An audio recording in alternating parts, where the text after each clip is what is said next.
Hello, everyone. Welcome to the HBCU Game Day podcast. I'm Tolly Carr, getting you ready for the weekend. Hope everyone had a great week. It's springtime and a lot of spring football on schedule for the weekend. A lot of spring games, but the weather, man, it's really wreaked havoc a bit on some of these schedules. I know Tennessee State had to cancel their spring game on Friday night. So if you're out this weekend heading to some spring action, hopefully the weather is on your side. If not, it will definitely have to wait till the fall as we get ready later this summer, although we'll call it fall camp, for some football.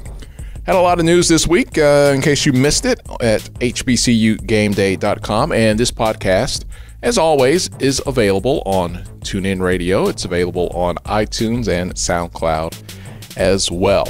So last week, one of our big stories was Elizabeth City State and the transition that was happening. We reported that Dr. Carrie Dixon was going to take over officially on Monday, April 9th, and that Dr. Thomas Conway was going to step aside. Now, why are we talking about chancellors? Education is a little bit in our lane for what we do at HBCU Game Day. But before Dr. Conway stepped aside, he, in the course of about 6 weeks, really dismantled the top of the athletic department.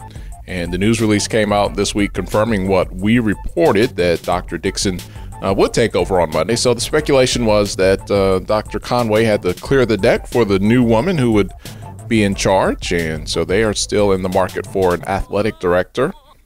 Derek Johnson was fired just a couple of weeks ago, and then John Hill, the men's basketball coach, was let go. So have an interim AD in charge, still looking for a basketball coach, and a new football coach was just named a couple of weeks ago. So Dr. Dixon will be able to kind of shape her athletic staff there at Elizabeth City State. So that was earlier in the week. And then I want to talk about staying outside of our wheelhouse. Probably our most popular article on the website this week came under the culture, air quotes, department, and that was BET canceling the quad. Now, we had a lot of comments come in. People were pretty upset, saying that they enjoyed the show, that they watched the show. But according to show creator Felicia D. Henderson, a co-creator of the quad, she said that she was told in regards to the cancellation that analytics did not support renewing a show that had the budget that her show had. So I think Stephen Gaither chimed in on Twitter. That means more repeats of Baby Boy are on the way, because those don't nearly cost as much. So a lot of people chimed in on that. I never watched the show. I have to be honest. I just didn't. And not to say that I had anything against the show. I just don't watch a lot of current TV. Tell me where you stand. Technology is such that I can go back to whatever year that I liked, whatever time in my life that I enjoyed, and just nostalgically rewind and be that person or that kid or that young adult all over again. So I can go watch A Different World on Netflix and streaming in different places. I can go back and watch, Cosby shows and whatever it is that I like. And I'm more prone to do that. I am not, appointment TV is no longer a part of my life. And not because I'm like, I know I rail against, I don't know when I became this dude. You got to rail against, I always pick on Steve and millennials. And you're like, hey, back in my day, boy, we had 3 channels and this is how we did it. And there's a lot of things that I still hold on to.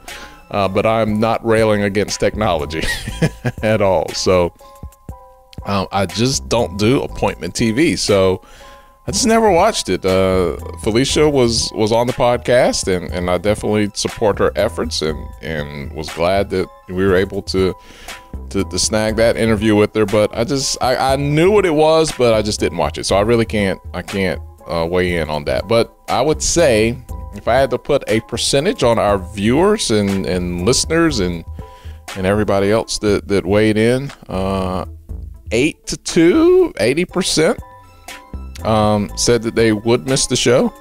My takeaway on this was, it's really as much as, the technology has advanced, like I just talked about, we are still in a place where the black voice in America, and this show was a voice to many people. Now, so there was some controversy that some people said it was just sensationalized and that overly dramatic, and they didn't think that it portrayed HBCUs the way that they really are. Some people was like, oh no, that's exactly how it is. And some people were like, hey, we're just glad, this is a show that caters to a certain demographic. Black people are not monolithic. We're not all the same, but there was plenty of fans out there. But we're still in a day where something that you really like can just disappear.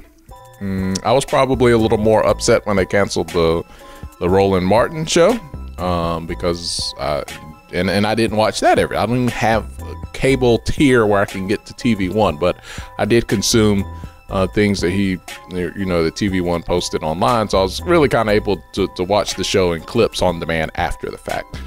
But just being in a place where those voices and those shows can just seemingly disappear with one announcement really doesn't seem like our power. When I say our, I mean the power of black media matches where we are from a technological standpoint, where we can reach and be so many places at once, but we still don't own it.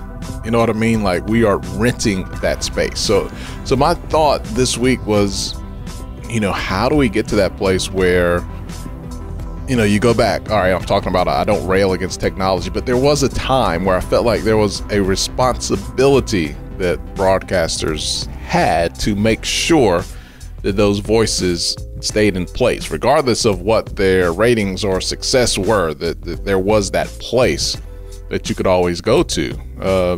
Growing up, I always had something that I could reach out and touch that I felt was reflective of me, that stayed pretty consistent in the media. And good Lord, it might have just been being able to watch Sanford and Son and The Cosby Show, but those things never, they ran their course. I never felt like they were snatched. The rug was snatched from underneath my feet, so to speak. I guess that all changed when BET was bought and sold, and Ed Gordon was snatched away from us and replaced with music videos, and the Black College Football Game of the Week kind of went away on Saturdays, and more music videos. Not to say that there's anything wrong with music videos. I don't think we need to see them all day, every day, all week. But even that time is gone now. You just go to Vivo if that's what you want to see. Who still watches music videos? Is that still a thing? They still do make them, right? I don't know. My life is more Disney Channel than anything else right now. But that was my biggest takeaway. Like, how does our power in media match the scalability of the technology? So listen, we have great plans here at HBCU Game Day to build this from what was once a one-man blog into this scalable network where we do have those type of voices that can't be just taken away, because there's a bit of responsibility and acceptance of the importance of those voices. But we're not there, and we probably won't be there next week. So there's still a ways to go. But those were the biggest thoughts that I had on that. So you guys chimed in on that a lot. So it was interesting to kind of see that. Hey, big news. Let's get on the field. Let's finally talk some athletics here on the HBCU Game Day podcast. I'm Tolly Carr, riding solo this week in Southern University. They had a big hire in their basketball department. Former Mississippi Valley State coach, former Morehead State coach as well, Shawn was announced at a press conference on Thursday, just a couple of days ago. Now, he actually led Valley to a 17-1 record in the SWAC back in the 2011-2012 season. They went on to win the tournament title. So anybody who wins down at Valley, hey, that's you put that asterisk on your resume, like, this guy can get it done. So he leaves there. Shawn leaves there. He goes over to Morehead State. Little tougher task over there. He finished at about 77-70, so he was about 500, but ultimately had to resign from there. He was accused of battery by two of his players during a game. So that's another little asterisk that goes on the resume, but not enough to keep him out of the head coaching ranks. So he is back. And Steven and I kind of talked about this when the article came out, and I was like, Steve, it's funny how things change, because coming up, and you guys out there, maybe some girls, I don't know. I'm in my 40s. I'm trying to classify it here. I'm getting close to mid 40s. I wanted to say early 40s, but boy, time is ticking. Oh, that's not fair. But in high school, man, and look, I was marginal's not even good enough. I was just good enough to be the last man on the basketball team. And that was a different day, man. Late 80s, early 90s. Look, what Woods was accused of. And look, my high school coach put hands on us. I remember them body slamming me one day when I was just thought I was being cute and making a joke. And look, when I was in elementary school, we got spankings at school. Like, teacher would give you the paddle, and you just go home, and your grandma would give you one for getting one at school. So it's a different day. I'm not saying that anyone is justified with putting hands on people, and I don't know the circumstances because I wasn't there, but we are definitely in an age now where you cannot do things that maybe once happened. So that is, again, don't know what happened there, but I just kind of had that conversation with Steve. I was like, Steve, that's not even news. Like, at a certain point that a lot of us can still remember. But in this day and time, man, wow, you just really have to be careful with everything you do, because things get documented and spread very quickly. And I know there's probably a lot of opinions out there on that. But again, I don't know all the details from that past. But hey, he has a new start at Southern, and he will take a go at it in the SWAC. And can he be the guy that leads a team to knock off Texas Southern, which no matter how much you get Texas Southern on the ropes, they seem to still bounce back and be the team to beat in the SWAC. We are still getting announcements of the 2018 football schedule. As late in the year as it is, we still don't know everyone's complete schedule. We did get a little bit of a leak. It hasn't been officially announced, but we did get it on Twitter. Well, I'll take that back. We got a leak first, and then we got an official announcement on Howard's football schedule for 2018. So Howard is the team that a lot of people are going to be looking at. They had that historic upset of UNLV. Now, look, when you think about college football and someone says, excuse me, UNLV, you don't think like, oh, like Auburn, Texas, Alabama. Somebody says UNLV, I think Larry Johnson, Stacey Augmon, the Tark. That's what I think about. But still, the win that they got was historic. I think last year Howard was a 45-point dog in that game, and they hung around and came back to win that. So Kalen Newton is their quarterback. His name is Kalen. He does have a brother that plays pro football that a lot of people are well aware of, but Kalen will be the first to tell you, my name is not Cam's little brother, my name is Kalen, and he's gone out and proven himself. So a lot of people are excited about what he has in store, what Mike London is doing there at Howard. So let's take a look at their schedule. They open up on September 1st with Ohio. Then they have Kent State, Savannah State, Swan season in the MEAC. Then Bethune-Cookman, the Circle City Classic. That's going to be an exciting one on September 22nd. North Carolina Central, Delaware State, Morgan State, South Carolina State, FAMU, Norfolk State, and then Bryant. Someone called Bryant on November 17th. So how good can Howard be? They were right there in the running. Look, A&T goes undefeated. So last year, ultimately, they were the cream of the crop. But there was about 2 or 3 schools who were right there. And Howard and Bethune were 2 of those schools who, if A&T hadn't have been perfect, could have been right there. Central could have been right there. Norfolk hung around to the very end as well. So they were definitely in that top tier of teams in the MEAC, and this could be the year that they turn the corner. And there's going to be a lot of eyes, a lot of excitement on Howard. I'm sure Kalen Newton learned a lot from last season. There were a couple of games where, things didn't go well, and those were learning experiences to kind of contrast what was mostly a very bright and exciting season for him. So he learned what the grind is at the college level. So coming back for his second year, and it's not a tough schedule. I mean, Kent State is a tough team in FCS, but North Carolina A&T beat those guys a couple of years ago. That was a big attaboy on their schedule. Don't know how tough Ohio is going to be, but that will definitely be a battle. So the first couple of weeks, Ohio and Kent State are going to be the toughest games, and then you get into the MEAC schedule, which they did very well with last year.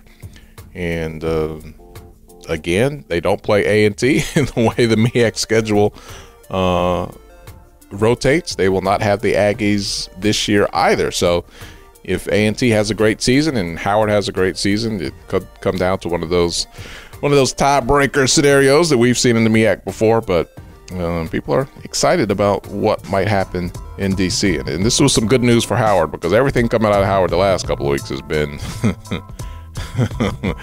financial aid related and who got what money and who's suing who. So good to finally talk about some more sports coming out of Howard.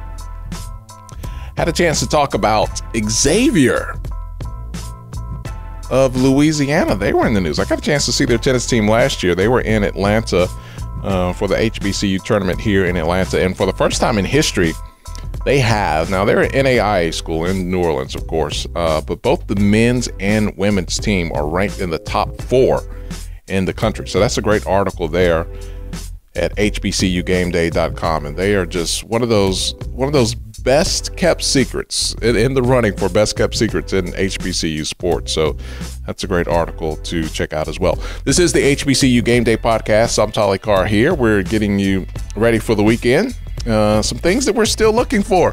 Who is going to be the next head coach at Clark Atlanta? So Darrell Walker's been gone for a couple of weeks now. He took the job at Arkansas Little Rock, and he was named coach there at the end of March. So that was March 27th, I think, that we found out he was leaving. So it's been a couple of weeks. So Clark Atlanta is in that time frame of when they were going to have a replacement. National search that said they'd have a coach in a couple of weeks. So we should be getting close to that. One guy I've kind of been tracking a little bit, and look, I haven't posted up outside of the athletic director's office to see who's coming and going for interviews. I do know they have been interviewing people. They've been busy with that, but Rod Strickland was in Atlanta on Monday. Now, he was hanging out with Kevin Garnett on television on the Area 21? I think that's what they call it on TNT. So those studios are in Atlanta. I looked up on TV and I saw him. So I know physically he was in Atlanta. Now, Rod Strickland was interested in the FAMU job last year. He didn't get it, of course, but he's someone who has shown an interest in coaching. He's been an assistant coach. He's been with Calipari at Kentucky for the long stretch, and shown interest at an HBCU level. For Clark Atlanta, things worked out pretty well with a former NBA player in Darrell Walker, and he had coached in the NBA, so coached at even higher levels, but he was having a rough time getting a coaching job in college because people were like, hey, we know you know the NBA game, but college is different.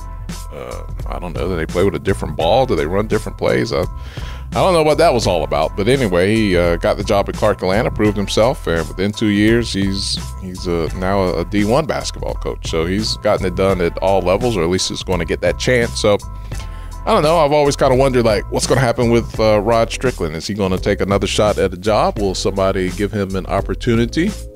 Not a perfect candidate. No one is. He's had a few issues away from the court, but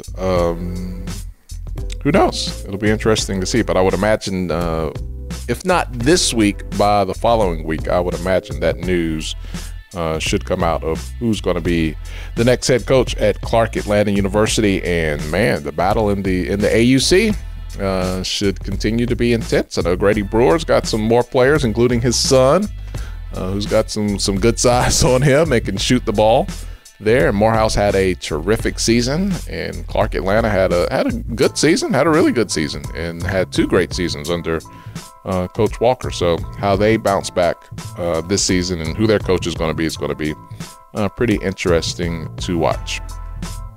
Make sure that you connect with us on social media. On Twitter, we are a pretty good follow. We are at HBCU Game Day. On Facebook as well. We can hang out with you in your living room on your over-the-top box. In the industry, they call it OTT. You just call it things like Fire Stick and Roku. So if you're on Roku or on Fire Stick, you can follow us there as well. Our app is totally free. You don't have to pay for anything but your internet connection. We can't help you with that now. But if you got Fire Stick and Roku, then go to the respective channel stores and download the HBCU Game Day app. Now, finally this week, something even more special and dear to our hearts. We've opened up the HBCU online store for merchandise and apparel. So we have those links all over our homepage. So if you go to hbcugameday.com, it is pinned on our Twitter profile as well. You can have an opportunity to buy.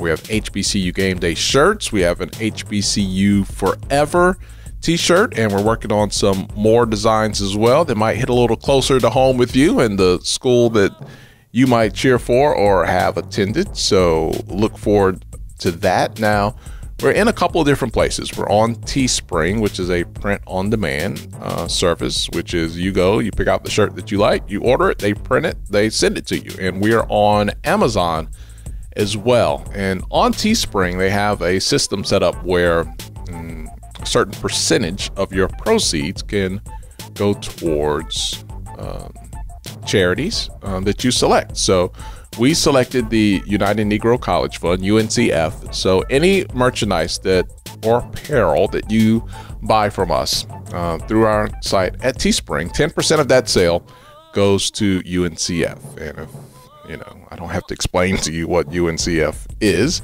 but that's definitely going to help someone who wants to go to college and needs some help with scholarship and tuition. That's what the UNCF does, and glad and happy to say that 10% of all of our sales through Teespring goes there as well. So look, it's springtime, man. You want to look good. You want to have something that not everybody else has, and you want to rep HBCUs at the same time. So go to our store, click the links, and pick yourself up. We have it for men and women. So ladies, we got the nice V-neck, and fellas, man, you can put them shoulders and that chest in that HBCU Game Day shirt. Be looking good, I promise you. So go check that out. We appreciate all the support. And not only, does 10% of the sale go to a charity that we all are behind, your efforts help us fund our coverage because it's not free. We don't roll up to the gas station and say, hey man, about to roll down to Tennessee State for HBCU Game Day, fill her up. Everything we do costs, and it is a labor of love. So I'm not threatening that we're going to stop doing it, but you can help us do it better, do it more, and with a little more peace of mind sometimes as we get it done. So thanks for everything you do. Thanks for listening, and thanks for just being a supportive fan that you are here with HBCU Game Day. I'm going to wrap up the podcast now. You can always subscribe to it on TuneIn, on iTunes, on SoundCloud, and check us out at hbcugameday.com. You guys have a great weekend. We'll talk to you next week.